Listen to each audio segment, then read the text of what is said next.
ओम नमो भगवते वासुदेवाय। ओम नमो भगवते हरे राम राम हरे कृष्ण कृष्ण हरे हरे राम राम हरे कृष्ण राम हरे कृष्ण नमो भगवते हरे राम हरे कृष्ण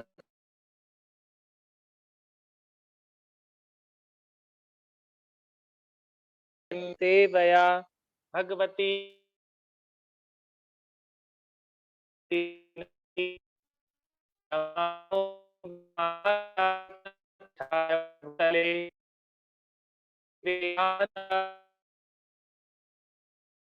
नमस्ते सारस्वते देवे गौरवाणी प्रचारिणे निर्विशेषा शून्यवादी पाश्चात्य देशतारिणे। जय श्री कृष्ण चैतन्य प्रभु नित्यानंदा श्री अद्वैत गदाधरा शिवासादि गौर भक्त वृंदा। हरे कृष्णा कृष्ण कृष्ण हरे हरे, हरे रामा राम रामा हरे हरे। श्री राधा वृंदावन चंद्र की जय, श्री गौर निताय की जय, श्रील प्रभुपाद की जय। Welcome all of you for today's Srimad Bhagavatam session. We are discussing from Canto 1, Chapter 6. Title of the chapter is Narad तथा व्यासदेव का संवाद। हमने कल श्लोक नंबर 28 तक पढ़ लिया था। आज हम श्लोक नंबर 29 से प्रारंभ करेंगे। कल के श्लोक नंबर 28 में नारद जी भगवान के बारे में बता रहे हैं कि भगवान के पार्षद के लिए उपयुक्त दिव्य शरीर पाकर मैंने 5 बौद्धिक तत्वों से बने शरीर को त्याग दिया और इस तरह कर्म के सारे अर्जित फल समाप्त हो गए। तो इसमें नारद मुनि अपने पिछले कल्प के बारे में बता रहे हैं कि पिछले जब मैं आया था इस भौतिक संसार में एज ए मेड सर्वेंट, एक दासी के पुत्र के रूप में। फिर जो बड़े ग्रेट पर्सनालिटीज, बहुत बड़े भक्त होते हैं, वो मेरे माँ के हमारे घर पे रुके हुए थे। फिर उनका मैंने जूठा खाया और उन्होंने मुझे इस भक्ति में क्या कर दिया, दीक्षित कर दिया। उन्होंने मेरे को इनिशिएशन दे दिया और उन्होंने मुझे ये गुह्यतम ज्ञान दे दिया। फिर भगवान ने क्या कृपा करी, जो ये मोह का मेरे लास्ट एक था, मेरी माँ से मेरे को मोह था और मेरी माँ को मुझसे मोह था, भगवान ने मेरी माँ को भी मेरे जीवन से निकाल दिया। फिर नारद मुनि बिल्कुल फ्री होकर पूरे संसार में भ्रमण करने लगे और जब भगवान ने उनको फिर दर्शन दिए, भगवान ने उनकी मनोकामना पूर्ण की और जो उनकी स्पिरिचुअल डिजायर थी वो पूर्ण हुई। और उसके बाद नारद मुनि क्या बता रहे हैं, जब भगवान से उनका तादात्म्य हो गया तो वो बोल रहे हैं कि भगवान के पार्षद के लिए उपयुक्त दिव्य शरीर पाकर, फिर जब हमने कल भी समझा था कि जब इस प्योर डिवोशनल सेवा को, जो भगवान की प्योर डिवोशनल सर्विस है, जब उसको हम सिस्टमैटिक तरीके से करते जाते हैं हमारे जीवन में, इस प्रोसेस को फॉलो करते जाते हैं, तो साइमल्टेनियसली हमारी कैसी स्पिरिचुअल बॉडी भी डेवलप होती जाती है, जिसको क्या बोलते हैं, सच्चित आनंद शरीर। क्योंकि भगवान का कैसा विग्रह है, ब्रह्मा जी भी जब भगवान को प्रे करते हैं तो ब्रह्मा जी क्या बोलते हैं, ईश्वरा परम कृष्णा सच्चिदानंद विग्रहा अनादिरादिर गोविंदा सर्व कारण कारणम। तो वो गोविंदा कैसे हैं, उनका विग्रह कैसा है, सतचित आनंद विग्रह है भगवान का। तो वही सतचित आनंद है, क्योंकि आत्मा हम भगवान के अंश हैं, तो हमारा भी वैसा ही विग्रह है। तो ये यहाँ पर जब हम इस भक्ति में प्रोग्रेस करने लगते हैं, तो ये जो 5 एलिमेंट्स का जो मटेरियल बॉडी है, ये मटेरियल तत्वों से मटेरियल संसार में हम रहते हैं, तो धीरे धीरे ये क्लीन हो जाता है और हमारी कॉन्शियसनेस कैसी हो जाती है, धीरे धीरे जो हमारी विच्छिन्न कॉन्शियसनेस है अभी, जैसे होती है ना संकुचित कॉन्शियसनेस, हमारी छिन्न भिन्न वाली कॉन्शियसनेस, अभी भगवान क्लियर समझ में नहीं आ रहे हैं, तो हमारी कॉन्शियसनेस कैसी हो जाती है, क्लियर, क्रिस्टल क्लियर कॉन्शियसनेस हो जाती है हमारी, बिल्कुल कृष्णा कॉन्शियस हो जाते हैं हम। तो हम क्या हो पाते हैं, फिर हमारा ये मटेरियल बॉडी छूटकर हमें भगवान सच्चिदानंद विग्रह वाला, हमें जो सच्चिदानंद बॉडी मिलती है और फिर हम भगवान की प्रेम पूर्वक सेवा में लग जाते हैं। तो वो नारद मुनि के साथ अब हो चुका है। तभी तो वो जब इस कल्प में नारद मुनि अवतरित हुए हैं, तो उनको कैसा विग्रह है, उनका सच्चित आनंद विग्रह है, उनका ट्रांसेंडेंटल बॉडी है उनका। तो ऐसे ही जो हमारे ग्रेट आचार्य होते हैं, इस धरती पर आते हैं, जब प्रभुपाद जी आए हैं तो प्रभुपाद के बॉडी को आप मटेरियल बॉडी मत समझिएगा।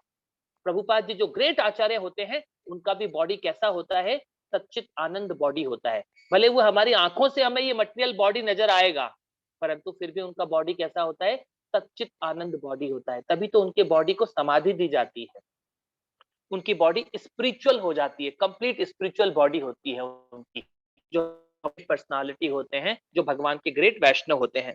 तो अब इसको हम और क्या होते हैं, जब इस भक्ति में हम आगे बढ़ते हैं तो नारद मुनि बोल रहे हैं जो भी इस भौतिक संसार के जितने भी कर्मों के फल होते हैं उससे आप मुक्त हो जाते हैं, क्योंकि इन फलों की वजह से ही हम इस भौतिक संसार में बार बार फंसते रहते हैं।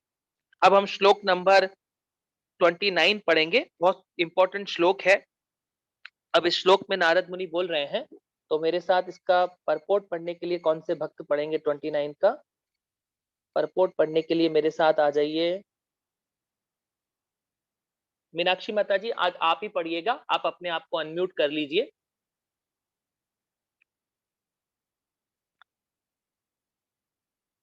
अब देखिए क्या बोल रहे हैं वो, कल्पांत इदमादाय शयना अभ्यस्त्यु तदस्वतः शीशयी यो अनुप्राणम विदिशा अंतमरहम विभो। वो क्या बोल रहे हैं, कल्प के अंत में जब भगवान नारायण प्रलय के जल में लेट गए, तब ब्रह्मा जी समस्त सृष्टि कारक तत्वों सहित उनके भीतर प्रवेश करने लगे और उनके श्वास से मैं भी भीतर चला गया। तो ये देखिए, जो हम पूरे प्रकृति का ये जो हम पूरा क्रिएशन का हम सिस्टम पहले भी समझे हैं, एक होता है महाप्रलय और एक होता है प्रलय। तो जब ये ब्रह्मा जी का क्या होता है, एक दिन पूरा होता है तो क्या आता है, इस धरती पर प्रलय आता है। और जब ब्रह्मा जी के पूरे 100 साल पूरे होते हैं तो एक महाप्रलय आता है। तो ये क्या बता रहे हैं नारद जी यहाँ पर, वो बोल रहे हैं कि जो कल्प होता है, जो पूरे चारों युग मिलके एक कल्प बनता है, जिसको बोलते हैं सतयुग, त्रेता युग, द्वापर युग और कलयुग, जो ये एक कल्प होता है पूरा, जिसको एक ब्रह्मा जी का दिन के अंदर ये इतने कल्प होते हैं। तो बोल रहे हैं कल्प के अंत में जब भगवान नारायण प्रलय के जल में लेट गए, तब ब्रह्मा जी समस्त सृष्टिकारी तत्वों सहित उनके भीतर प्रवेश करने लगे और उनके श्वास से मैं भी भीतर चला गया। तो जब नारद मुनि को पहले कैसा शरीर था, उसी समय उनका ट्रांसेंडेंटल बॉडी मिल गया था, परंतु फिर भी ये प्रकृति का एक रूल है, जब ब्रह्मा जी के पूरे 100 साल पूरे होते हैं और ब्रह्मा जी के पुत्र हैं नारद मुनि, तो जैसे ब्रह्मा जी का बॉडी ट्रांसेंडेंटल है, वैसे ही नारद मुनि का भी बॉडी कैसा है, ट्रांसेंडेंटल है। परंतु भगवान ने रूल क्रिएट किया है कि जब जब प्रलय आता है तो स्वर्ग लोक से नीचे के सारे प्लैनेट क्या हो जाते हैं, नष्ट हो जाते हैं। और फिर से क्या होता है, फिर से क्रिएशन होता है, फिर से मेंटेनेंस होता है और फिर से डिस्ट्रक्शन होता है। तो ये भगवान का प्रोसेस चलता रहता है। उसी प्रकार से जब ब्रह्मा जी के पूरे 100 साल पूरे होते हैं, तो ब्रह्म लोक से लेकर जितने भी ये पाताल लोक हैं, ये सारे के सारे पूरी कंप्लीट सृष्टि ब्रह्मा जी क्या होते हैं, लेकर कहां एंट्री कर जाते हैं, नारायण जो गर्भोदक्षाई विष्णु जो लेटे रहते हैं, उनके शरीर में क्या हो जाते हैं, एंट्री कर जाते हैं सब लोग। तो नारद मुनि की भी एंट्री कहां हो गई है, अब वो उनके शरीर में समाहित हो गए कुछ समय के लिए। तो जब वापस से भगवान इस क्रिएशन को करते हैं, तो ये जो स्पेशल जीव होते हैं भगवान के, जैसे नारद मुनि हैं, जो ब्रह्मा हैं, या उसमें से किसी को नया ब्रह्मा बनाया जाएगा, तो ये सब लिविंग एंटिटीज जो भगवान के बहुत स्पेशल लिविंग एंटिटीज होते हैं, भगवान के प्योर भक्त होते हैं, ये वापस से क्या होते हैं, ट्रांसेंडेंटल बॉडी के साथ ही इस धरती पर अवतरित होते हैं भगवान की इस लीला में पार्टिसिपेट करने के लिए। कि जब कृष्ण यहाँ पर मथुरा धाम में लीला कर रहे थे, तो भी नारद मुनि ने आकर किसको संकेत दिया था, कंस को संकेत दिया था। तो परंतु इनकी बॉडी कैसी होती है, इनका शरीर ट्रांसेंडेंटल बॉडी होती है इनकी, हमारी तरह ये मटेरियल तत्वों वाली बॉडी नहीं होती है। इनको भगवान पूरे शक्तियों के साथ भेजते हैं ताकि वो क्या कर सकें, भगवान की स्पेशल लीला में पार्टिसिपेट कर सकें। तो अब इसका हम तात्पर्य पढ़ेंगे, बहुत सुंदर तात्पर्य है। माता जी तात्पर्य पढ़ेंगे आप?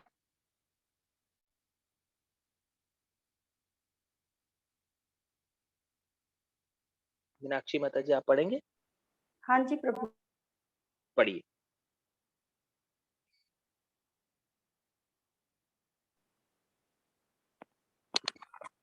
शिला प्रभुपाद जी द्वारा तात्पर्य। शिला प्रभुपाद जी की जय।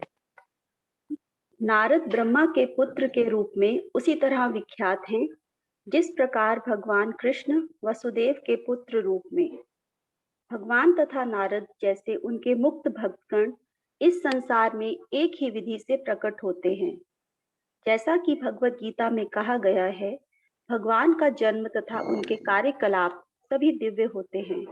अतः प्रामाणिक अभिमत के अनुसार ब्रह्मा के पुत्र के रूप में नारद का जन्म भी दिव्य लीला है। उनका प्राकट्य तथा तिरोधान व्यावहारिक रूप से भगवान के समस्तरीय है। अतः भगवान तथा उनके भक्त दिव्य व्यक्ति के रूप में एक साथ एकमेव तथा भिन्न हैं। वे एक ही कोटि की दिव्यता से संबंधित हैं। हरे कृष्णा प्रभु जी। हरे कृष्णा माता जी। देखिए, जो भगवान की क्वालिटीज यहाँ पे बहुत इंपॉर्टेंट पॉइंट बता रहे हैं नारद मुनि हमें। तो जो आत्मा की क्वालिटी होती है वही भगवान की भी क्वालिटी है। परंतु आत्मा क्या है, इस भौतिक संसार में हम, भगवान वैसे भी बताते हैं, हम भगवत गीता में जब समझते हैं तो बताते हैं, देवी एषा गुणमयी मम माया धुरतया।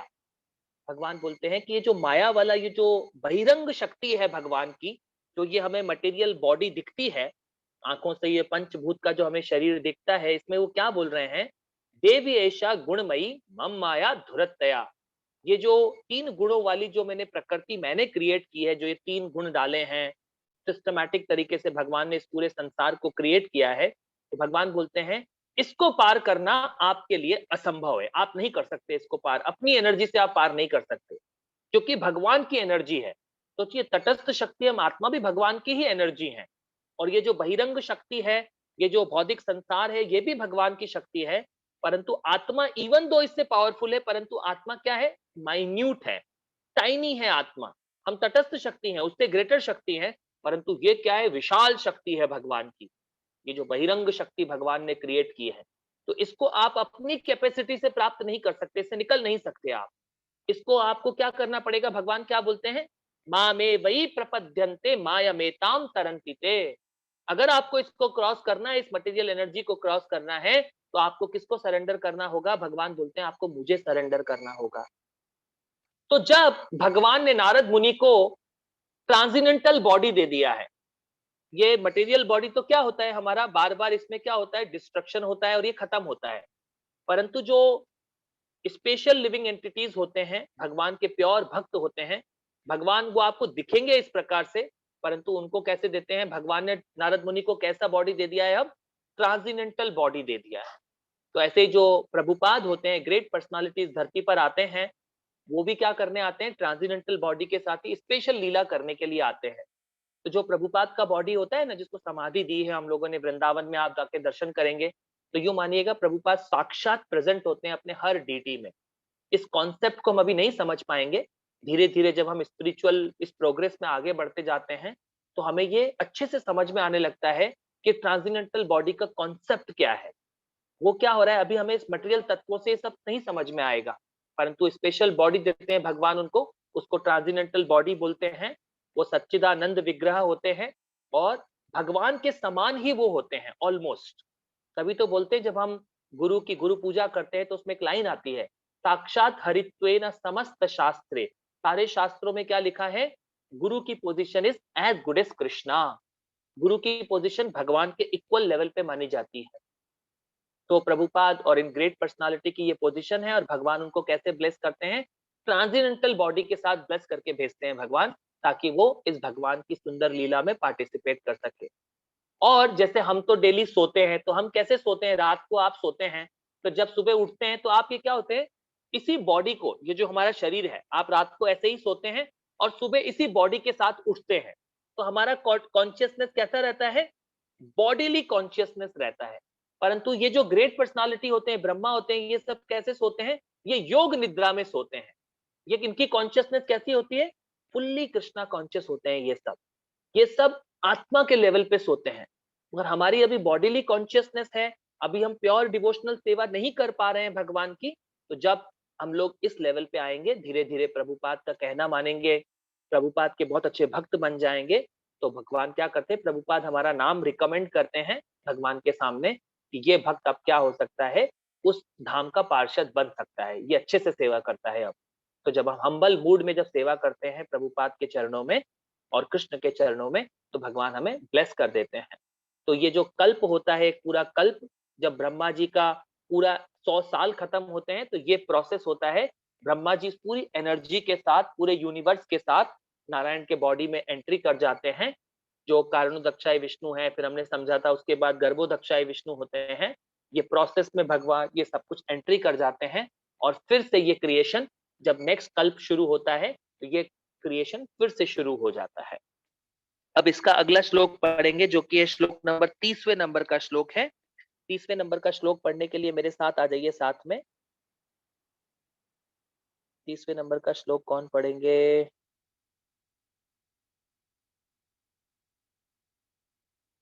कुसुम सरोवर देवी दासी माता जी, कुसुम सरोवर माता जी, आप, मीनाक्षी माता जी, आप उनको अनम्यूट कर दीजिए।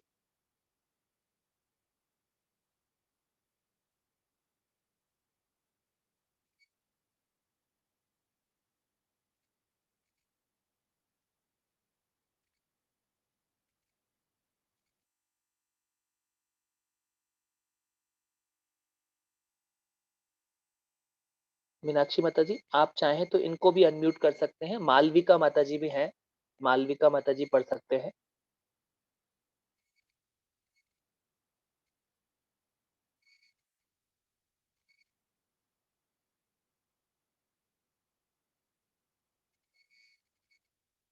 आप मालविका माता जी को या किसी भी एक को अनम्यूट कर दीजिए माता जी, या नीरू माता जी को कर दीजिए। अब मैं आगे 30वां श्लोक पढ़ता हूँ, तो जो भी अनम्यूट हो जाए वो आप उसका परपोर्ट पढ़िएगा। अब देखिए क्या बोल रहे हैं इसमें, बहुत इंपॉर्टेंट श्लोक है ये भी।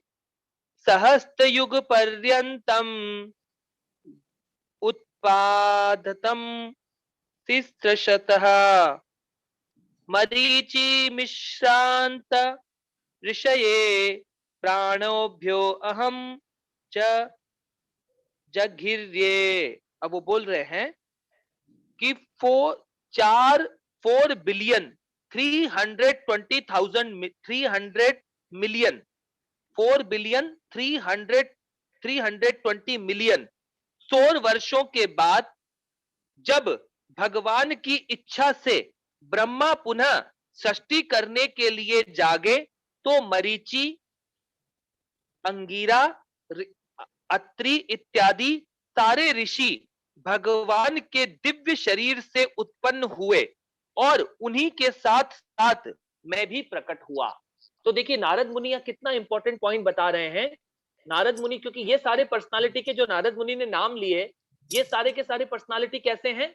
ये भगवान के पार्षद हैं, ये ऑलरेडी, ये भगवान के स्पिरिचुअल वर्ल्ड के पार्षद होते हैं।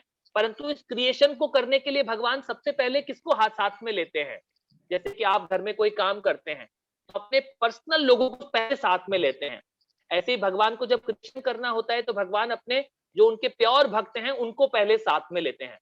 तो भगवान जब वापस से रिक्रिएशन ब्रह्मा को अपॉइंट करते हैं, ये क्रिएशन को प्रारंभ करते हैं, नया कल्प शुरू होता है। ब्रह्मा जी के 100 साल के बाद फिर से नया कल्प शुरू होता है। तो हमने समझा था कि ब्रह्मा जी का एक दिन कितना बड़ा होता है। ब्रह्मा जी का एक दिन होता है, जैसे कि ये एक कलयुग है, इसका एज कितना है? 4,32,000 साल। इसके ऊपर द्वापर युग आएगा, वो 8,64,000 साल।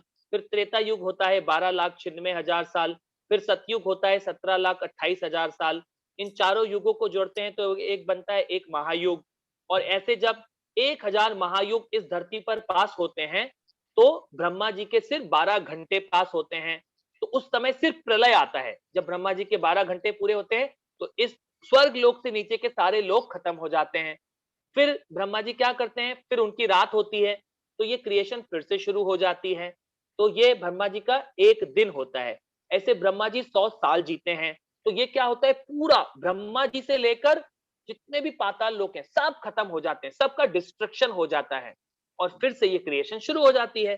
तो नारद मुनि बता रहे हैं कि जैसे वो अपीयर हुए भगवान के रियल पार्षद, तो भगवान ने मुझे भी ब्लेस कर दिया, उनके पार्षदों में रख लिया भगवान ने मुझे, और उसी तरह मुझे भी ट्रांसेंडेंटल बॉडी मिल गई। तभी तो हम बोलते हैं नारद मुनि हर जगह प्रेजेंट होते हैं, नारद मुनि किसी भी लोक में जाकर प्रचार कर सकते हैं। तो नारद मुनि को अब भगवान ने अपना पार्षद बना लिया है और अब नारद मुनि क्या कर पा रहे हैं, प्रीचिंग कर पा रहे हैं। तो देखिए अभी जो हम ये श्रीमद् भागवतम पढ़ रहे हैं, हम जो अभी जो भक्त मौजूद हैं इस दुनिया में, हमें ये भगवान की लीलाएं हैं, तो ये अभी नारद मुनि सोचिए ब्रह्मा जी के पुराने कल्प की, पिछले कल्प की बात कर रहे हैं।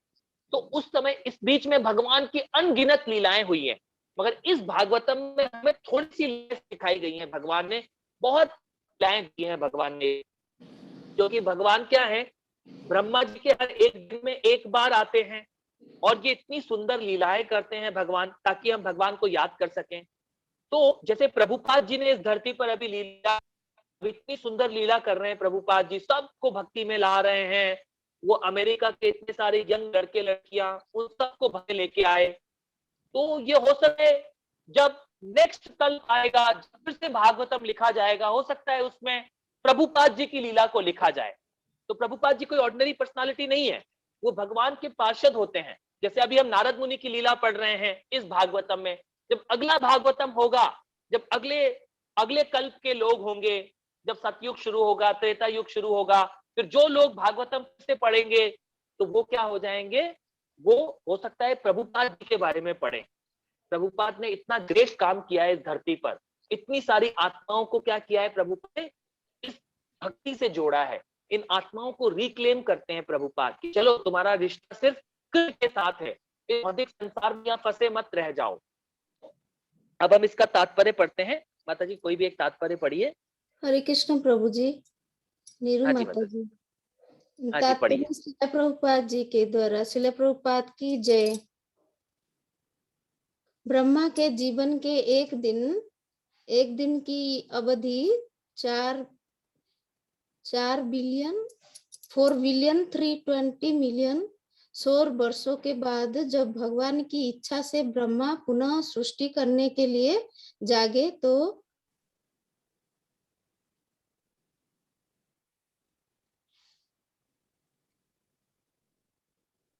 वर्षों की होती है। इसका उल्लेख भगवद गीता में किया गया है। अतः ब्रह्मा जी इस अवधि में अपने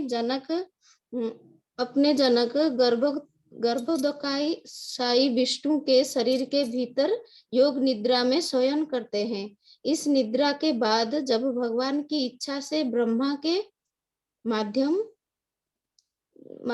द्वारा पुनः सृष्टि की जाती है तो सारे ऋषि पुनः दिव्य शरीर के विभिन्न अंगों से प्रकट होते हैं और नारद भी इसी तरह प्रकट होते हैं। इसका अर्थ यह हुआ कि नारद उसी दिव्य शरीर में प्रकट होते हैं जिस प्रकार मनुष्य निद्रा के बाद उसी शरीर में जगता है। श्री नारद सर्वशक्तिमान की दिव्य तथा भौतिक सृष्टियों के सभी भागों में जाने के लिए मुक्त है। वे अपने दिव्य शरीर में ही प्रकट तथा अंतर्यान होते रहते हैं। यह शरीर बद्ध जीवों के शरीर से भिन्न है क्योंकि इस शरीर तथा आत्मा में कोई भेद नहीं होता। हरे कृष्ण। हरे कृष्णा नीरू माता जी, आपका बहुत बहुत धन्यवाद। देखिए अब यहाँ पे कितना सुंदर पॉइंट समझा रहे हैं कि जो हम लोग बद्ध जीव हैं आत्मा में और इस बद्ध जीव में, जो हमारा शरीर है बद्ध शरीर है, इसमें डिफरेंस है। परंतु ट्रांसेंडेंटल बॉडी कैसी होती है, जो आत्मा है वो पूरा कंप्लीट शरीर वैसा ही होता है, बस ये डिफरेंस है। अभी जैसे हम आत्मा को हमारी आंखों से परसीव नहीं कर पा रहे हैं, देख नहीं पा रहे हैं, क्या है अभी हमको वैसा अभी हमारे को शास्त्र चक्षु नहीं मिला है। परंतु जब आप इस ज्ञान को धीरे धीरे इसमें उन्नति करते हैं, जब आप ध्यान पूर्वक भगवान का नाम जप करते हैं, तो सोचिए ये जो मनुष्य शरीर मिला है हमें, ये सिर्फ फ्रैक्शन ऑफ सेकंड के लिए मिला है। फ्रैक्शन ऑफ सेकंड होता है ना, जैसे एक सेकंड का कोई 100वां हिस्सा, बस इतने से सेकंड के लिए हमें मनुष्य शरीर मिला है। और इस मनुष्य शरीर में हम लोग इतने लड़ाई झगड़े कर रहे हैं, हम इतना काम, क्रोध, मोह, मदस्य, लाभ इन सब में फंसे हुए हैं। परंतु जो भक्त इस भागवतम को पढ़ता है उसके जीवन में क्या हो जाता है, भगवान की भक्ति जागृत हो जाती है और वो फिर इस भौतिक संसार के कार्यों से क्या करता है, अपने आप को निकालने की कोशिश करता है और अपने टाइम को सिर्फ कृष्ण की सेवा में लगाता है। उसको ये समझ में आ जाता है कि मुझे बार बार इस भौतिक संसार पुनरपि जन्मा पुनरपि मरना के चक्र में नहीं फंसना है। तो जब नारद मुनि को ये समझ में आ गया था, उनके भक्ति वेदांतिस्ट ने उनको ब्लेस कर दिया था, तो नारद मुनि ने क्या कर दिया, उनको भगवान ने नारद मुनि को भी क्या दे दिया, ट्रांसेंडेंटल बॉडी दे दिया। तो जो ये ट्रांसेंडेंटल पर्सनालिटी होते हैं, भगवान के प्योर भक्त होते हैं, ये हमेशा कैसे सोते हैं, योग निद्रा में सोते हैं। हम कैसे सोते हैं, जैसे हम अभी रात को आप लोग डेली सोते हैं, सुबह उठते हैं तो बॉडी के साथ उठते हैं, करेक्ट। परंतु उनका बॉडी कैसा होता है, उनका ट्रांसेंडेंटल बॉडी होता है। वो कल्पों कल्पों किसी भी कल्प में होते हैं भगवान के प्योर भक्त, उनका सिर्फ एक ही काम होता है, कृष्ण की सेवा। उनका और कोई काम नहीं होता उनके माइंड में, सिर्फ कृष्ण की सेवा कैसे करनी है। तो जब आपके अंदर भी आत्मा का भी क्या है, हमारी भौतिक इच्छाएं हैं बहुत सारी, इस भौतिक संसार में बहुत सारी भौतिक इच्छाएं हैं।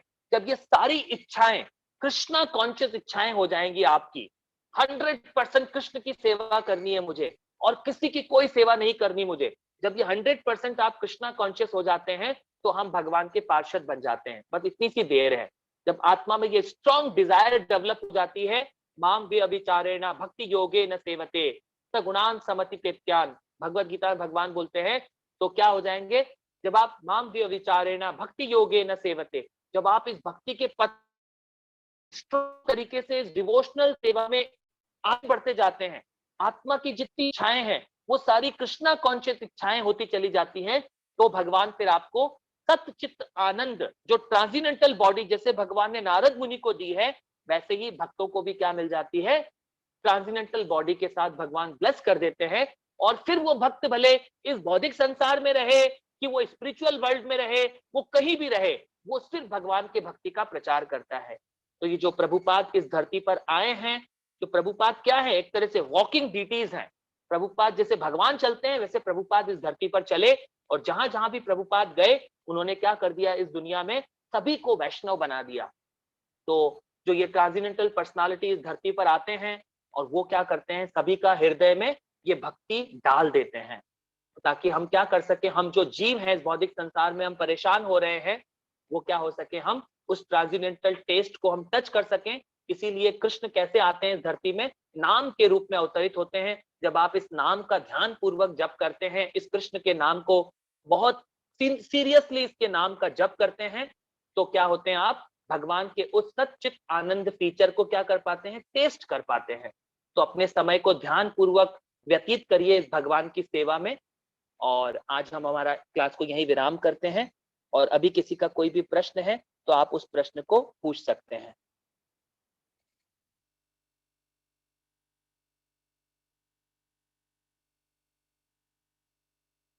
माता जी, you can stop the recording.